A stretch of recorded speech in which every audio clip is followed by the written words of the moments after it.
Hey everybody, how's it going? Welcome back to Copper Jacket TV. Today we're going to be talking about firearms confiscation in New York again, but this time it's got to be the most ludicrous, most unconstitutional story that I have heard come out of that state yet. A woman had her firearms confiscated for dialing 911. Let's talk about it. This channel is proud to be sponsored by the USCCA, which is one of the best memberships you could ever have in your wallet. I've been a member for 6 years now. With the USCCA membership, you get self-defense liability insurance, which takes care of you after an event. You also get specialized online education, training, reciprocity maps, and so much more. So check out the USCCA down below. Let's get started. Now, quick credit. My wife originally sent me a TikTok about this from JM4 Tactical. They went over the story. They also mentioned that they talked to John Crump over at AmmoLand, and AmmoLand ended up running the story as well. So if you want to read a more in-depth story, you can go ahead and check it out over there, and I'll link it down below. But basically what we have here is a woman that was in dispute with her neighbor. This is in Nassau County, New York. Now, during this dispute over, I believe, a fence, things got a little bit heated between the two. And the one neighbor actually threatened to set the woman's house on fire. Well, that's obviously something that was pretty threatening to her, given the fact that she's now a single woman living by herself, so she decided to call 911. So law enforcement shows up, talks to both parties, and to my knowledge, nothing really happened to the guy. So the woman, still in fear, decides that she's going to go ahead and try and get herself a concealed carry permit. Well, she undergoes the process, which is pretty lengthy, as you know, in New York. It requires a lot of training, requires a lot of time, there's a lot of hoops you have to jump through. It's not a very easy process, fingerprints and so forth. Well, not long after that, law enforcement shows back up at her door. And what do they show up there for? Well, to rid her of her firearms. And why will absolutely shock you. So in New York, you have to have a permit to own firearms. You have a pistol permit. There's other permits that you have to have. These are separate from permits that you need in order to carry and so forth. So she has a permit to own at this point, right? Well, it turns out that there is a little known ordinance in Nassau County. And I say little known because it's a small paragraph that you'd have to read through this, much larger ordinance.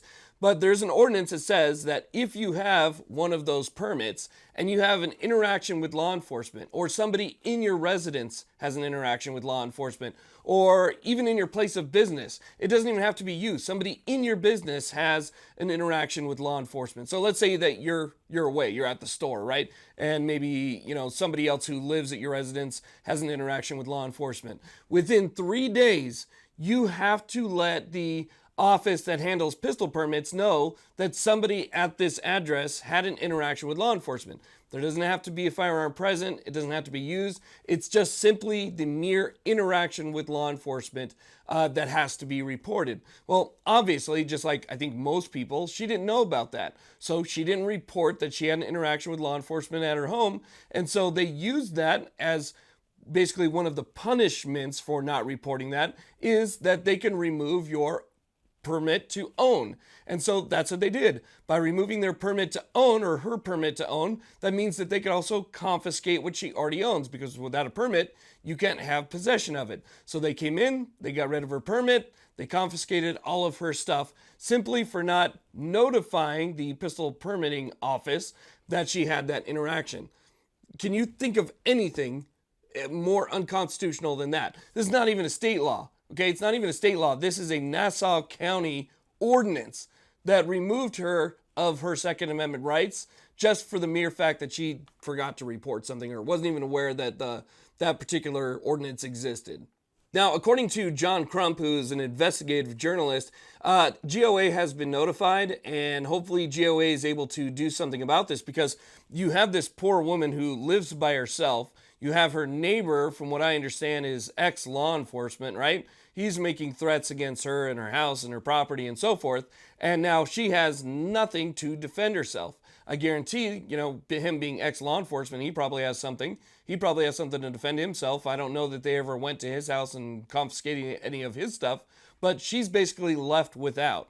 And so unless somebody's able to fight back, and hopefully GOA is able to come through and, jump on this one, but unless somebody's able to do something about this ordinance, which again goes above and beyond what state law says or requires, this woman is without. It's an absolutely incredible story. I suggest you click the link down below and you read the full story, because it is mind-blowing how much they just have a pure disdain for the 2A in that state. It's absolutely incredible. I want to thank you all very much for watching. I really do appreciate it. You guys have a happy Thanksgiving if you watch this before Thanksgiving, and have a great day.